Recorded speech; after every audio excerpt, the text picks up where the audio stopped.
Aycan döcenim. Aycan gözde atabilirsen. Kızım. Acımıştı ona tamam hele.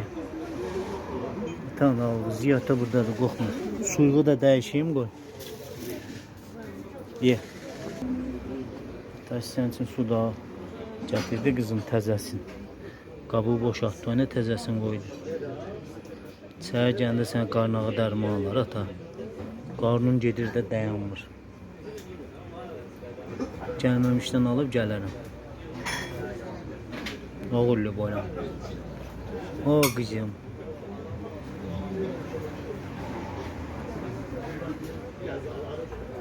Oğullu kızım. Ötəsini gözləmişdim mələyim.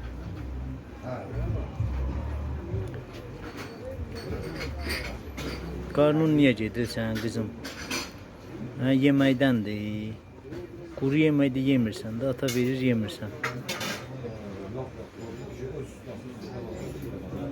Yenə ata buradadır, noş olsun.